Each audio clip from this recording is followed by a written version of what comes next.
Hello. Naibagag sa pati amin, so napintas ti iti bendisyon ti Apo nga nagsasabat iti nga pagdayawan itinagan na. Well, iti pribilehyo nga dati yung katagnay na isa. So, welcome kayo. Dito ayan mi. Wintapan ni Mrs. Kukot taga Pungduan. And then actually, dati reunion mi Jay Banawe. So, welcome kayo dito ayan mi. Inanawin mi Jay reunion kasi kahit mi pa mag-fellowship niya. So, you are welcome for today's very important or very significant landmark event. Makita tayo ito as we go along with our program, dagiti pasok na rito and how important iti bendisyon ni Apo Diyos iti iglesia. So, as we all know, dagiti taga Tumay naging Mother Church iti nga mission. It was just a year ago, hindi nag-start tayo to fellowship with this church. And as iti Apo, we come to the conclusion of that and move to a better ministry kani Apo Diyos, that the church will be recognized tapno isuda would stand as a local church. So let's go along. Dawatag nagtakder tayo as you open your Bibles. Matthew chapter 28.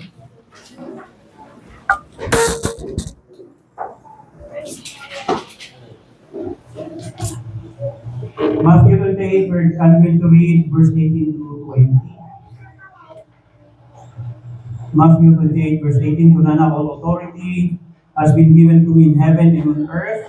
Go therefore and make disciples of all the nations, baptizing them in the name of the Father and of the Son and of the Holy Spirit, teaching them to observe all things that I have commanded you. And lo, I am with you always, even to the end of the age. Amen. So, adan Pastor Tony, I don't think isamo to open us in prayer. Pastor Tony Carpio.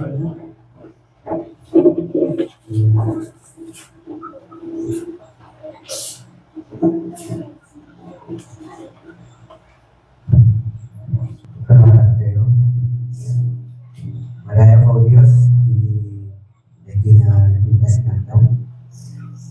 Diya mo kami po iti bal, itunggal may isang dito ito, istakat celebrate iti pastors ordination, istakat iti panaka church covenant. At diya mo kami, iti kinamangasi iti nawadwan na paramor mo at imano na iti na iglesia iti Castillo Pasama. Binawat mi garo na ako Diyos siya iti gibiyang iti pasal na ito iba na iti pas iti abot iti kararami ng Jesus. Amen. We can mabalnyo ti agtugaw at sakbay nga ba mapantay iti panagkanta iti the first hymn kahit tayo lang man nga i-recognize na iti ingmay nga iglesia ken kakabsat iti dating para iti dating okasyon nga mapasamak tatangal daw. Ket ano dati malabsak hangko siguro nasiputan, please remind me niya. Okay, anya nga ita isuti na una nga nagtakder dito ada dagiti churches and kakabsat nga imay for this occasion ket as part iti panang welcome tayo lang panang recognize tantay man dagiti nagapo iti awagan tayo dagiti nagapo iti Tomay Covenant Church from Bahong La Trinidad. Da Jerwar tida duma. Praise God iti kadada. Dagiti kakabsat nga nagapo iti Binwangan Reformed Baptist Church with Pastor Tony and the members.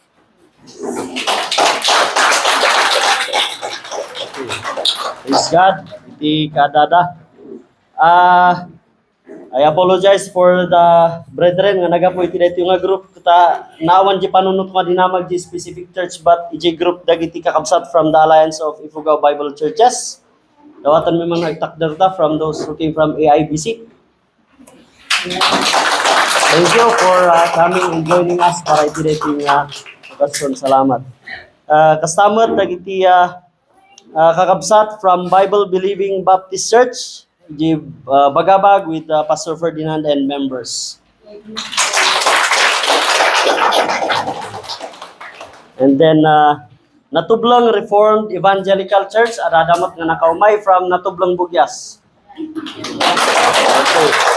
And then sorry Pastor John, nakalimutan ko tanungin or kasi ang alam ko tiga Baguio ka eh. Ni Pastor John Marigsa, who is also with us from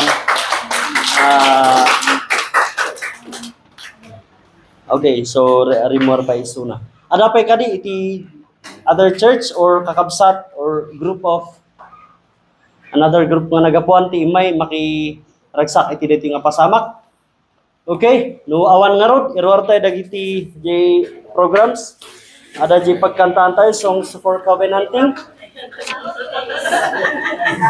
Oh, sorry. Oh, itan niyo ko. Well, lamot han nga lamot Reformed Baptist Church pa lang. Lamot Grace Community Baptist Church or as a mission under iti Tomay, takdardaman.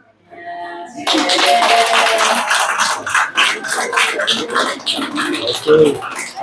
Salamat ikinimbag ni Apo ta we can continue on iti daytoy nga rod nga aramidon tayo. Kantahan tayo ti umuna nga hymn. So iti the church has one foundation.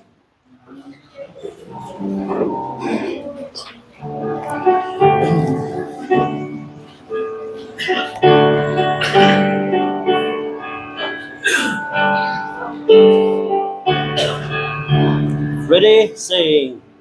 The church has one foundation, is Jesus Christ her Lord. Jesus new creation by water and the word. From heaven he came and sought her to be his holy bride.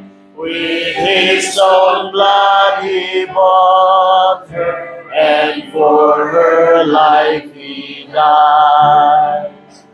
Elect from every nation, yet one o'er all the earth, her charter of salvation, one Lord, one faith, one birth.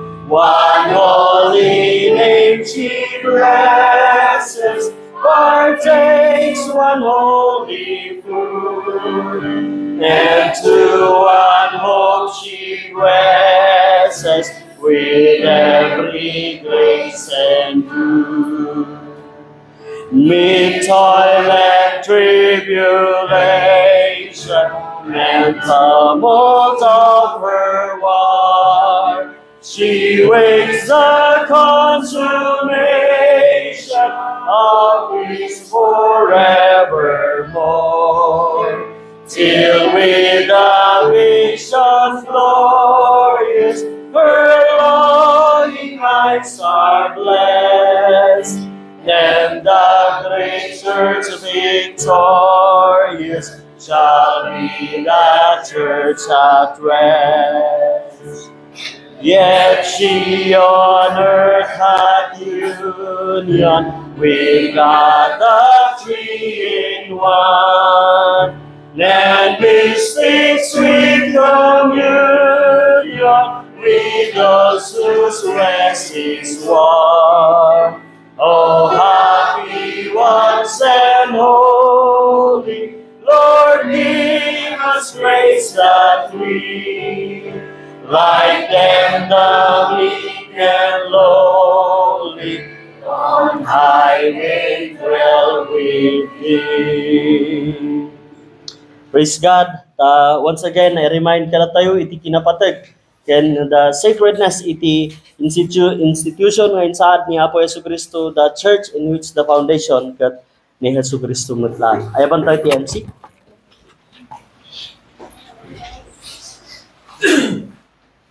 Yaman tayo, Pastor Mike, for leading us with that wonderful song. So, as agpatuloy tayo, before we go further in our program, or itinating okasyon tayo, kat ayaban tayo ni Brother Joel to read the history of this congregation.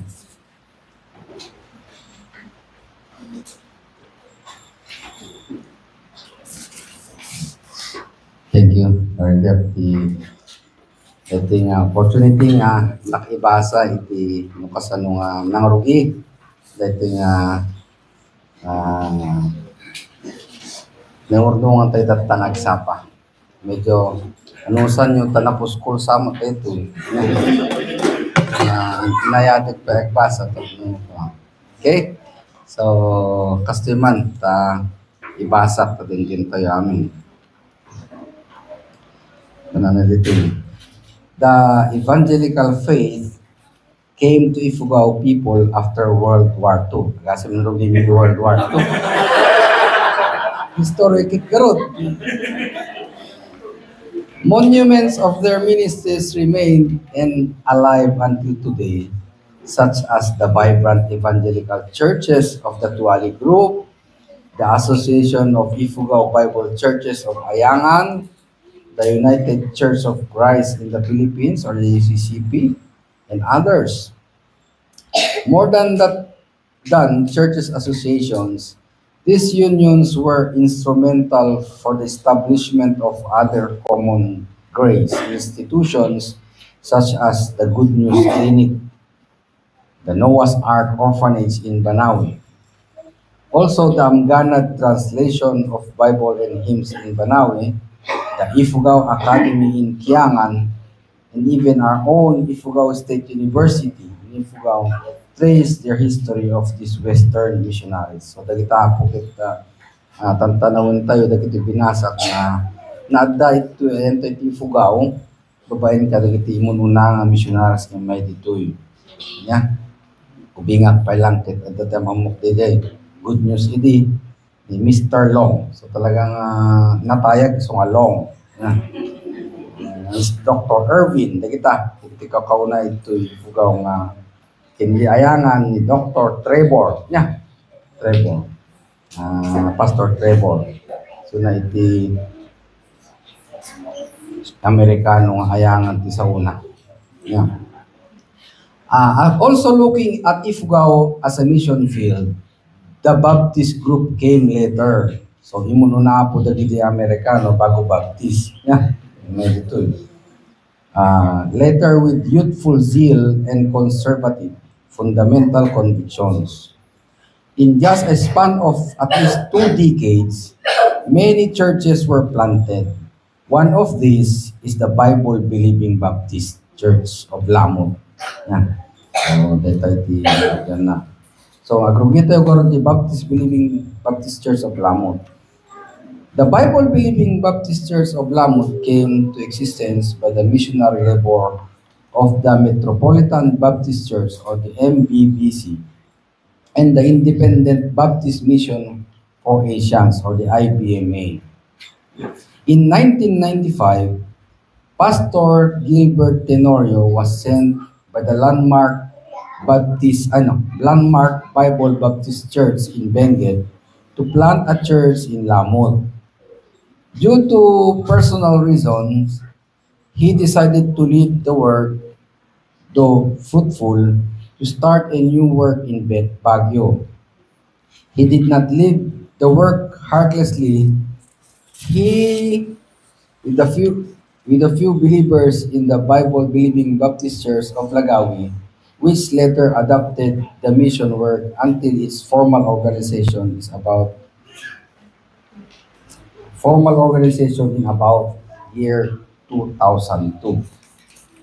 After sending many preachers, BBBC Lagawi finally sent Pastor Winsor Pinayong to take charge of the mission work in Lamot. hoping he will see the work through.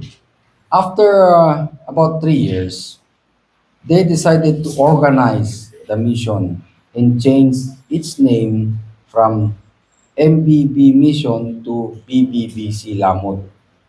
So it was during Pastor Winsol's term with foreign financial aid from the American Baptist churches and with the contribution of the members that a piece of land located at the National Highway Mabato-Bato Lamut Ifugao was purchased in 2006. Later, 2007, a small building was built for worship, but this was taken down to make way for a bigger church building which is still currently in use. So, dahil makikita yung Samot King's Restaurant, so dahil ito yung pagbaga, yung Baptist dyan. Nga. So, muna nga nag-urunungan.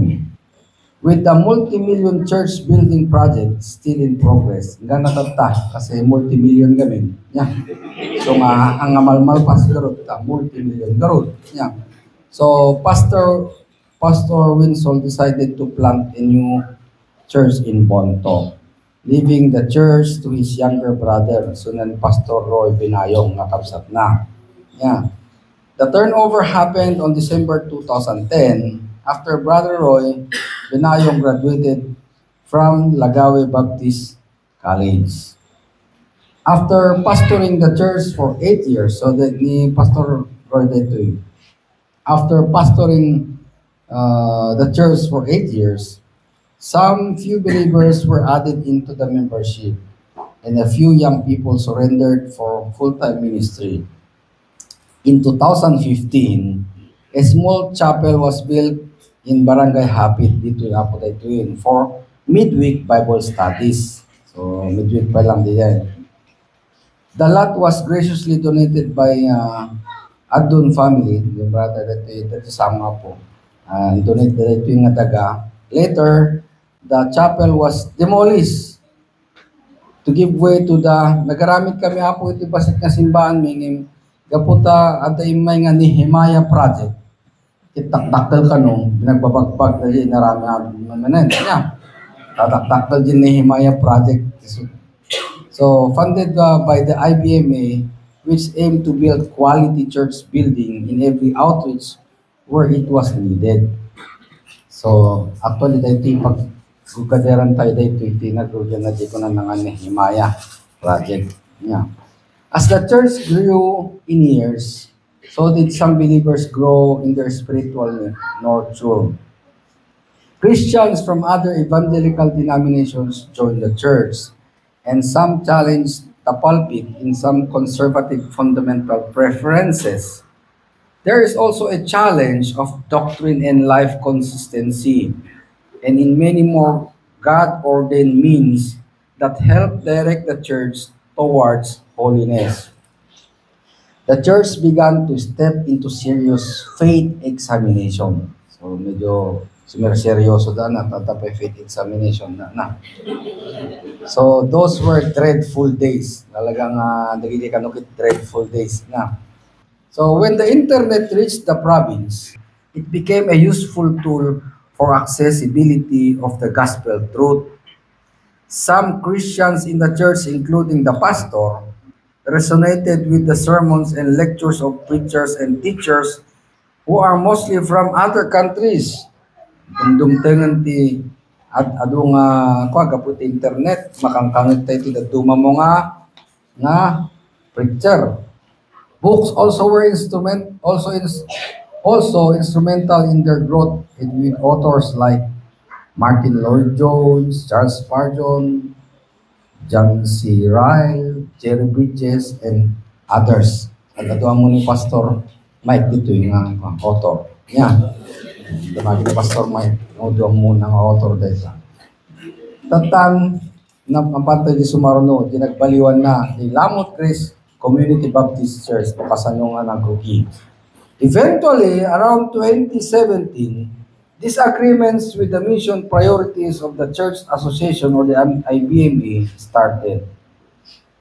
There was also much discontentment in the action of church leaders who were sinning publicly.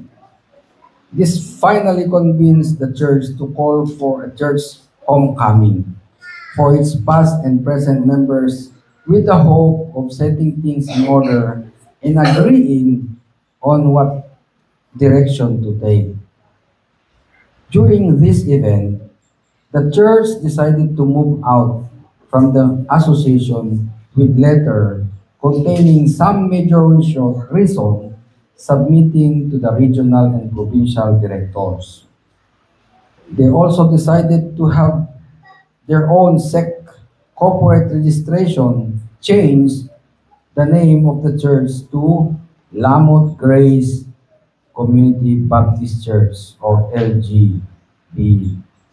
Narikat na ito baka LGBT pa kayo ito na. So LGBC. So data nagsukatan na niya.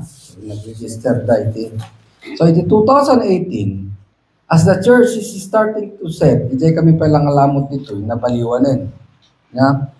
As the church is starting to set its foundation on teachings of the scripture, they held the first family camp joined by some members of the Gospel of Christ Baptist Church from Santa Lucia, Pagabag, Nueva Vizcaya. The theme focused on the Christian home. The event was received well and had good feedback, so a plan for another camp was made. However, this did not materialize anymore because the following year would be a very tough and trying year. By this time, some of the members grew uneasy with the shift of doctrinal teachings, saying that the direction of the church is wrong and that we are going away from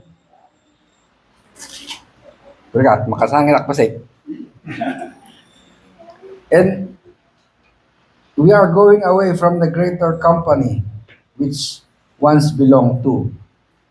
And in an effort to convince these brethren that the church is right back on track, some brethren tried to bring to light the obvious issues with the old group, such as several departures in the biblical doctrine. But it seems that everyone is worsening the situation. So dito yung po, regarding the doctrinal issue, ma-accuse tayo mutin nga kung sabsabali kami. Yeah. Kontrabida siguro niya. So, the 2020 was a dark time for the church.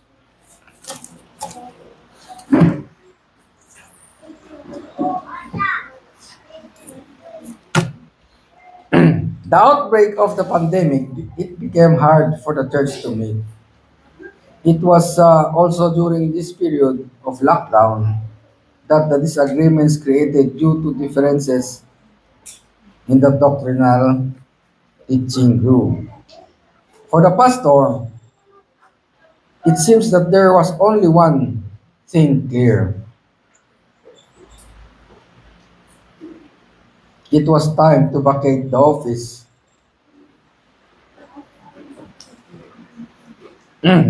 To avoid damage and emotional pain. Kaya, na magsangit ko lang. Malakip ka sa sabali ah. Ito yan. Sige. But some of the brethren did not agree with this decision. They did not just believe the pastor because of his authority, but rather they were convinced that the truth of that he was trying to communicate.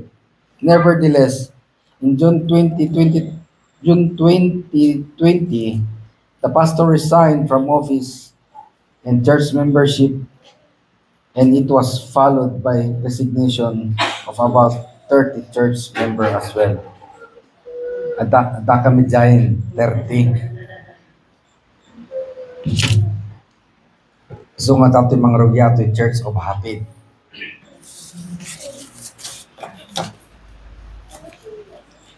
This small group who resigned began to congregate at Buyawas residence in Poblacion West and later moved to a small outreach building in Hapid as decision to continue worshiping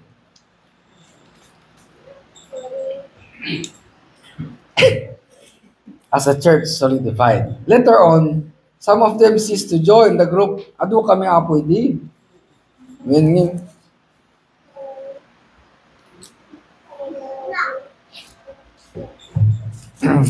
the remaining group in the church of Babato wished to go back for their former identity as BBBC and to our association, the IBMA. So they begged the breakaway group to take the LGBC church in signage.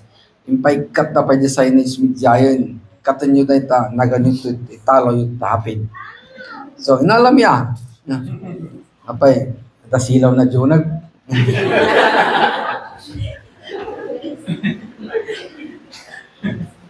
Brother Ezekiel Ganggangan, on to Aprata, took it immediately and wrote it to Hapid. It's the old sign that you can see along the road coming here. Pinagkitak diyahin tatay ti dati ni Barbaro. Pinagkitak ko. This small congregation bore the name seriously. Lamut Grace Community Baptist Church. They believe that they, as a church, need to grow, know Christ again, starting with the doctrine of grace. They were unaware that they were just starting to scratch the surface of a very rich and deep theology. The church was tested again and again, but it seems that it was the Lord's way of refining each of the brethren. On July 1, 2023, a small room was rented in Poblacion West to serve as a gathering place for worship every Sunday afternoon. That time, 2 worship services were conducted every Lord's Day, morning at Hapid, afternoon in Poblacion. After a month, the worship place in Poblacion West was moved to Poblacion East, and the church continued to gather until April 2024. In May 2024, it was decided that the church will discontinue its afternoon service in Poblacion and have it join worship in Hapid. So inanusan na yung taga-Poblacion nga umay dituin ijay hami nga hangaduan. Now, here comes ituin nga sinumarakin ti Tomay, di sumarunong na basahin. As the word continues to sanctify the church, they began to be more aware of their present situation. If they were to be a witness of Christ, the scripture must fully witness to them. This includes a desire to become a formally established local church. They then earnestly prayed for a church who would be willing to adopt and oversee them as they strive to become a local church. So nga, adot ibagabagami. Kita kayo na di internetin ta, ibagayo nga kadwa tayo. Ang datulatan. Providentially, Brother Roy binayong met Pastor Mike Praguas in a pastor's fellowship. And by the mercies of God, Pastor Mike and Tomay Covenant Church become the overseeing church of LGCBC. Yaman kami po iti awan dua-dua yung inampun na kami. Yeah. In November 2023, Pastor Mike and family came and visited the church in Lamut. And in February 2024, members of the Tomay Covenant Church visited the Church of Hapid, making the adoption of LGCBC to TTC formally. Now, medyo rin magragsak kami, tatagayang kakadamin.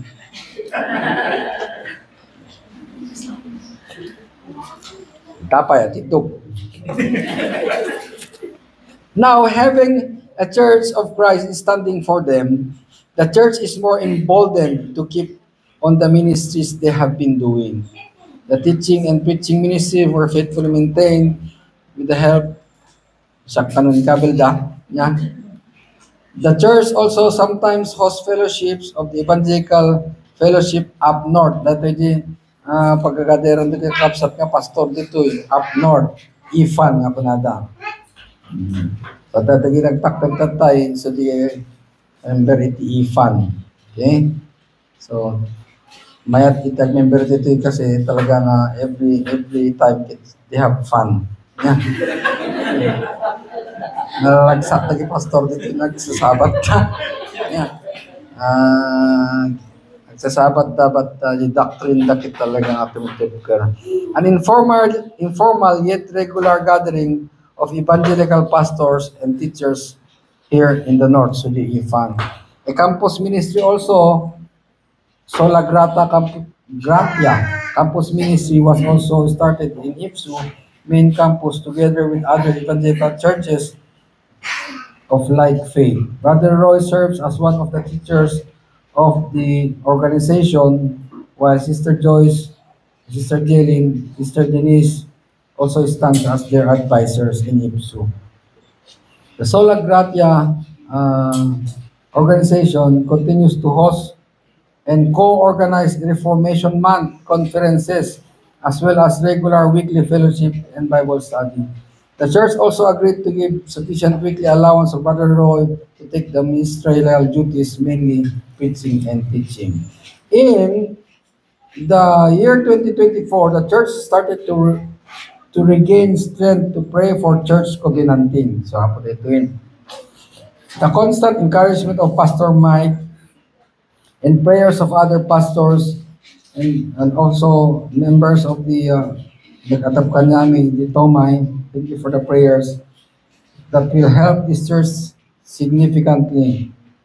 The church covenant, the Christ Covenant Church with Pastor Josh Gurango, and Scripture Alone Baptist Church with Pastor Ramen Kaliwag is also generous in making their constitution and bylaws with their membership lessons available for our reference. So nag-adal mi apo dito before dito nga nangyari dito nga covenanting tayo. Pastor Vermore, talaga ba na yun na? Pastor Velmore Sepal also helped significantly in prayers and pastoral instructions.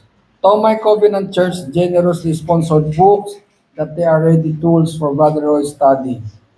In July 2024, Pastor Mike Paraguas and Pastor Johnson Paul Martin graced our church-based conference with the theme, Many Yet One. The Covenanted Church with one-point lectures and sermons that bounds the believers taught together. Finally, in January 26, 2025, during a regular church meeting, the brethren sets the final date for the church covenanting. Before this date, an attempt to reach the BBBC, Lamot. So, ito yan, singit yun ito yan. Singit na ito, ako dati na ito eh. So, dati in-attempt me. Tayo so may isang marlagip ko iti, may isang elder dito, may, kuna na iti, sapul nga, agtutungtong kami, di dati nga tapno mayat ngay, met iti pagkobinantingan mi kuma, ni-schedule mi iti last Friday, kunada mo umayda, uray kami kata pastor, handa nga si Mipot. So we hope to schedule this meeting in the future as we believe in our shared faith in one Lord and one Savior. So kunami, da kami nga adat to hapit kakabsat mila tayo suda. Yeah. By heart ang mikat iya because we believe in shared faith in one Lord and Savior. So by grace and mercy, of the Lord, may He continue to be with this local church as they take on seriously their duties and responsibilities as worshipers of our great God and proclaimer of His gospel. And as they take on the name of Lamot Reformed Baptist Church. Thank you very much.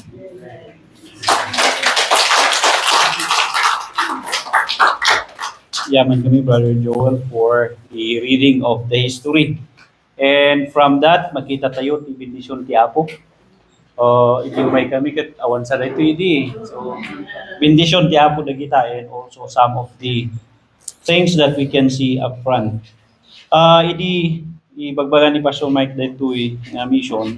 Our church, si J. Tumay gamin we're always involved in the spreading of the idea of thus saith the Lord, or the natin yung reform theology. And because of that, adadagay missions na na-establish. And after establishing some of the missions, iti Natublang, iti Binuangan, and Palyas, and some others, kat ada iti nabanggit ni Pastor Mike, iti Lamot.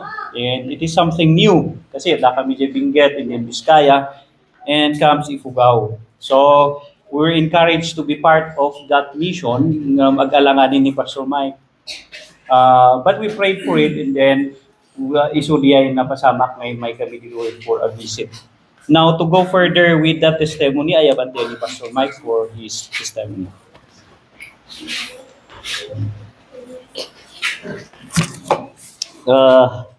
Yung mga daw.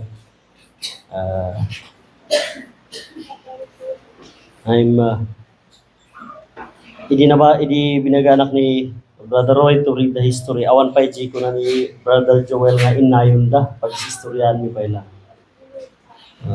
I keep on saying we have one Lord and one kingdom. So we exerted effort to fellowship with the brethren nga nagapuan dito happy gathering nga dito, but we're still trying we're hoping na no independent dalton nga kita danto ti mapasamak nga panagsasarita da. And after all, we do not we do not have different nga apo ken pagarian. We have one Lord and one kingdom. Tinayan ko siguro dito testimony. Many from TCC to My Covenant Church nga na nakita na nga ay ada iti kanayan nga panang mention tayo iti mission partnership kasi before nga nangag ko iti Lamot, and then nakita kay suda iti conference iti CRBC, Cubao Reformed Baptist Church Pastors Conference. Agrogrugin iti may nga mission iti Bugyas, Langawan Bugyas, and another. So during that time, ada ti Binuangan, and then ada ti Japan, and then nakipartner kami lang for Japan, and then nakipartner tapos ada iti Langawan Bugyas, one that we did not hindi naman namin pinlano nga iti Bugyas sa start mission. So it just started through a sick visit iti may sang masakit, and then naging mission. So the second time nga masabat ko ni second, or I think it's second time nga agsasabat kami ti pastors conference kuna agsasabat tayo man maminsan ijay Bambang, Shak, ni Pastor Tony, Pastor Erson, and then ni Pastor Ferds with Brother Roy. For the purpose only, the purpose lang ijay nga agsasabat kami is to start an association of Baptists. Amo dito even dagiti kakabsat nga da iti EIBC na istorya nga the purpose of this meeting ay kit tapno ma-organize no ag independent to JN ni Tony ay kit sudan to nga Baptist ag kakadwa. But then when it started, they nagbali first the plan is fun fellowship up north. Idi agsasabat kami, I think unang meeting, second meeting migaya man dito, first meeting gibambang, second meeting ada dagiti nagapo from AIBC and AVESI.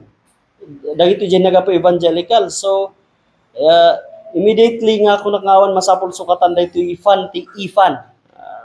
Kasi ayaw nga natin na agbalin nga baptist lang.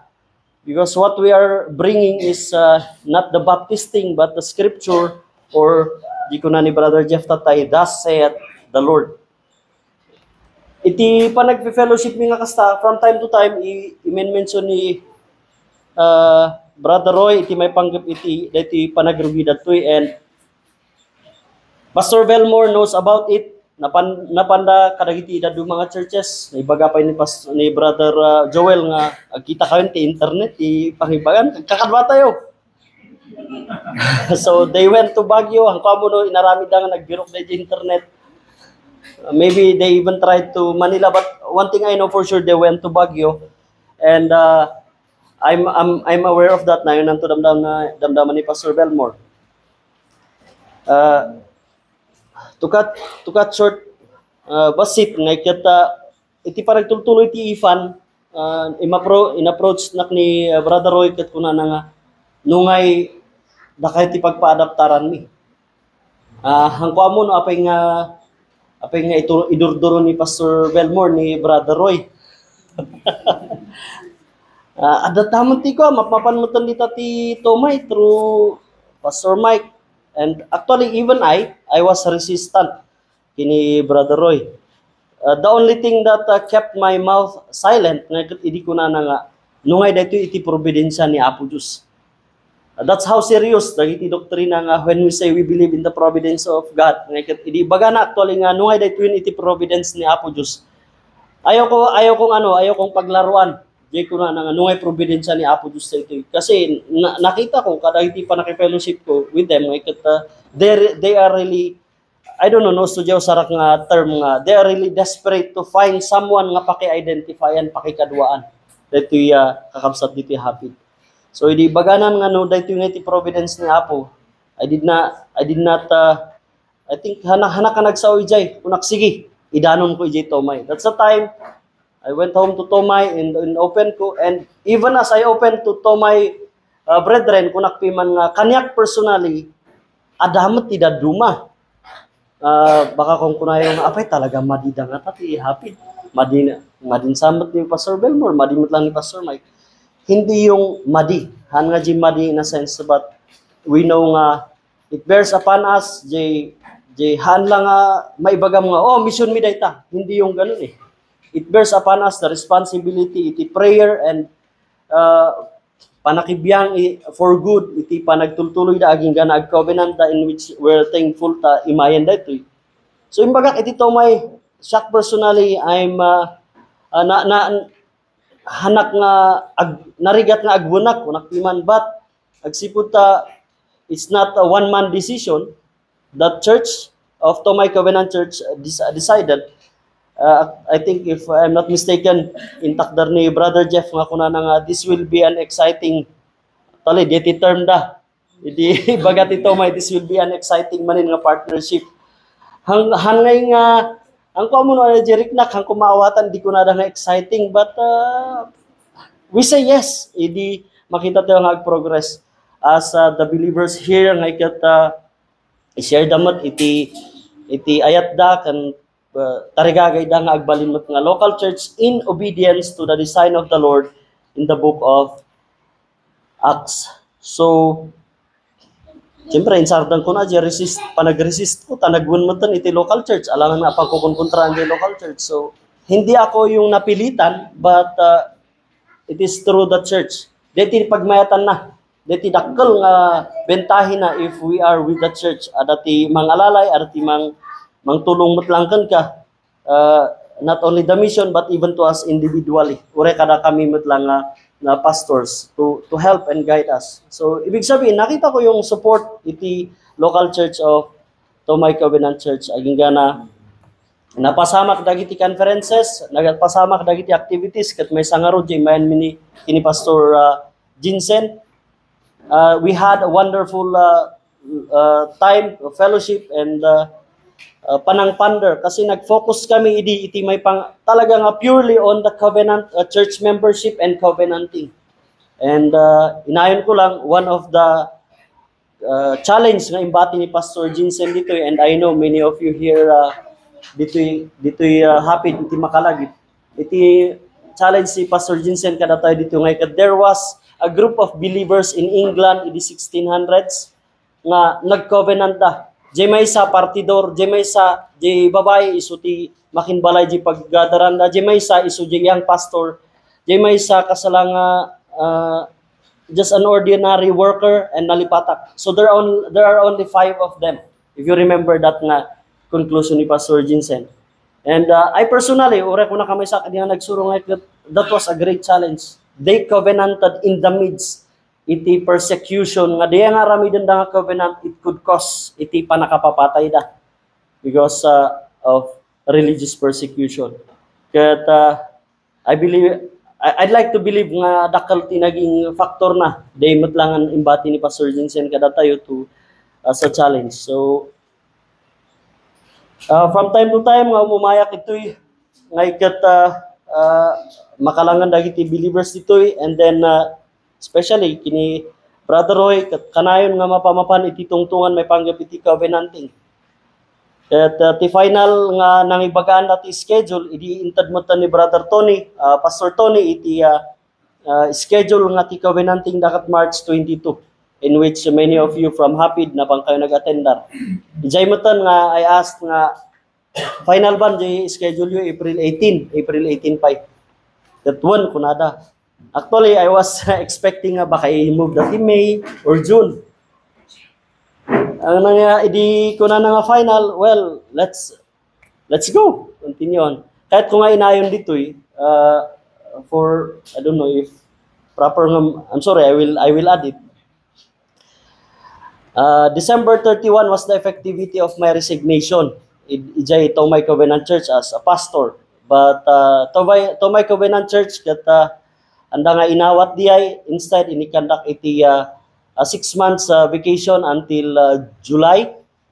So that's where we will say siguro mo lang ibaga, I'm sorry for using the word na siguro. That's where we will say the providence ni Apo Diyos. Ijay mo nga umaygay mag-covenant ti binuangan, and then ag-covenant mo iti Hapit brethren. So in a sense may baga tayo ngayong I don't know how hanmat nga tayo iti mga orchestrate nang isimsimpa di pasamak. As we're preparing with them, iti nga mapasamak na covenanting, jay mo lang tarigagay ni Brother Roy as they keep on hosting iti conferences dito and then Lord willing by July adamanin, and then by July and then August at sinaron nga conference, may samot lang at tarigagay kat we bring the Reformation. We bring jay kuna ni Brother Jeff, thus saith the Lord. Ito iti kuna ni Apo Diyos, and we must obey and we must proclaim. So during iti kadak dito, I was given iti privilege lang to meet na brethren from AIBC, ABESI, ito kabsat from Evangelical.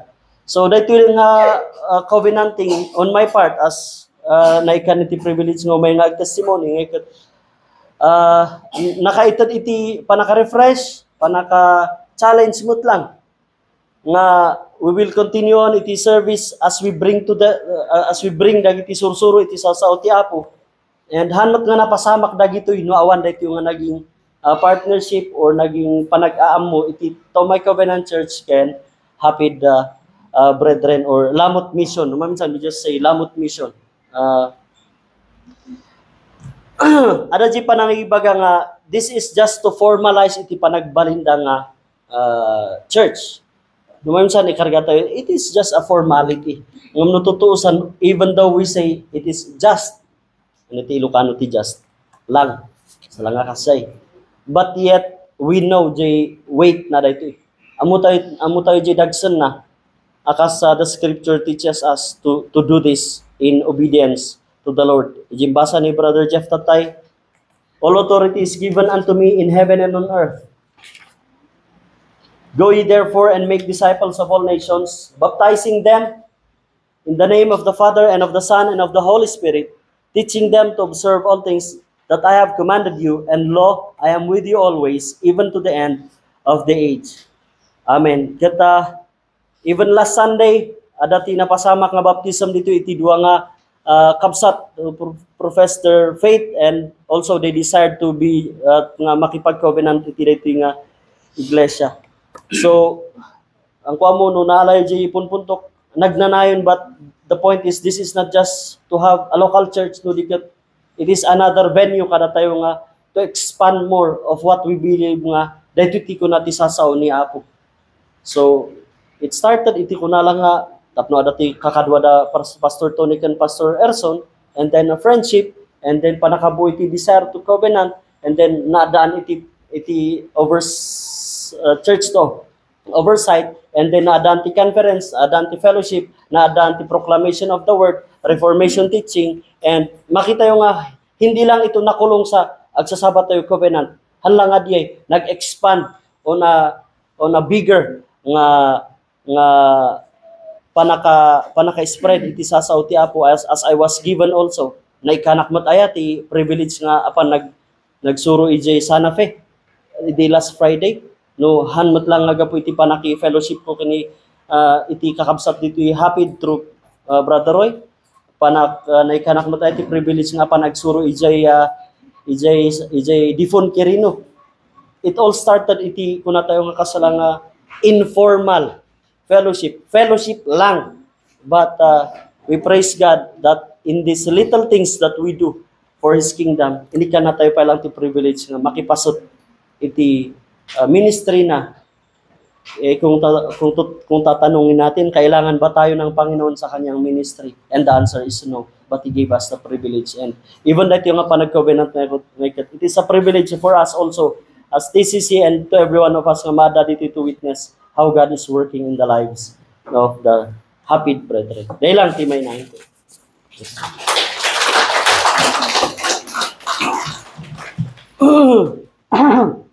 Okay. Ituloy ko para iti panagkanta tayo. Alam niyo pagkantaan for the Reformation hymn. Reformation hymn, and thanks to God. Some of you may be unfamiliar much iti dati nga kanta. Adalan tayo. First, Reformation hymn.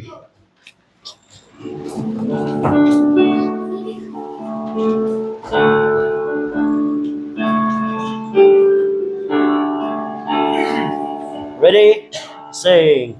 We will trust God's word alone, where His perfect will is known. Our tradition still like sand, where His will forever stands. We will live by faith alone. God ain't Mary, not our own. All we claim is Jesus Christ and His finished sacrifice. Glory be to God alone. Through the church He redeemed and made His own. He has freed us, He will keep us till we're safely home. Glory be to God alone. We are saved by grace alone, undeserved yet freely shown. No accomplishment on earth can achieve the second birth. We will stand by Christ alone, the unyielding cornerstone. Nations rage and devils roar, still He reigns forevermore. Glory be to God alone. Through the church He redeemed and made His own. He has freed us, He will keep us till we're safely home. Glory be to God alone. Kunada 5 solas, we will trust God's word alone, by faith alone, by grace alone, in Christ alone, to the glory of God alone. Actually, ada timay sa ijay, through the church alone. It is through the church, nagtutuloy nga ron, iti pa nag-expand, iti pagarian ni Apo Diyos. And we praise God for this. May sapay nga kanta, ijay, thanks to God. Thanks to God for my Redeemer. Akas Thanksgiving tayo. Iti trabaho na, iti biyag, iti kapsat, iti dito nga, dito yung habit, iti dito yung congregation.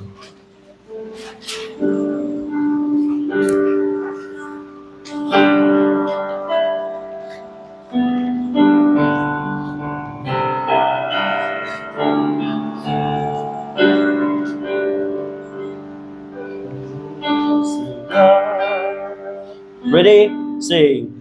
Thanks to God for my Redeemer. Thanks for all that does provide. Thanks for times now but a memory.